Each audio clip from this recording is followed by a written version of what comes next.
Hello সবাইকে, কেমন আছেন সবাই? তার সাথে সবাইকে জানাই গুড ইভিনিং। তো সন্ধেবেলা সন্ধে বাতিটা দিয়ে নেব এবং তার সাথে আপনাদের সাথে কিছু গল্প করব আজকে। তো আমার বাচ্চার ভ্যাকসিন হয়েছে, তার কারণে বেশ কিছুদিন ধরেই ভিডিও আমি ঠিকঠাক টাইমে আপলোড করতে পারছি না। কিছুদিন বলতে তাও দুদিনই হয়েছে। আজকের ভিডিওটা দিতেও একটু লেটই হয়ে গেল, কিন্তু ছোট মানুষ তো, ওর দুটো পায়ে ইঞ্জেকশন গেছে, হাতে গেছে, তার জন্য ও ভীষণভাবেই কাঁদছে এবং সারাক্ষণ ওকে কোলে নিয়ে রাখতে হচ্ছে।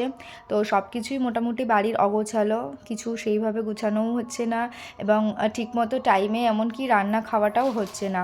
তো আমি আজকে অনেক দিন পরই সন্ধে দিতে এলাম। ম্যাক্সিমাম ডেতে মাই সন্ধে দেয়, আমি সন্ধ্যের দিকটা পারি না, যেহেতু মোটামুটি সারা রাত জাগা থাকে, বেবিকে ফিট করানোর থাকে, তাই জন্য এই টাইমটা আমি ঘুমোই।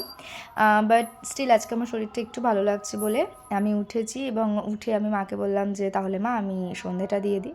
মা বললো ঠিক আছে তুই সন্ধেটা দিয়ে দিয়ে তাহলে আমাকে একটুখানি চা করে দে। এবং রান্নাঘরের অবস্থাটা নিয়ে তো কিছু বলবেনই না, সেই একই কারণে রান্নাঘরও পুরো বিধ্বস্ত। তো আমি মায়ের জন্য চা করে দিলাম। তো আমার মা হচ্ছে তোমার ওই লিকার চাই খায়, দুধ চা আমার মা খুব একটা খায় না।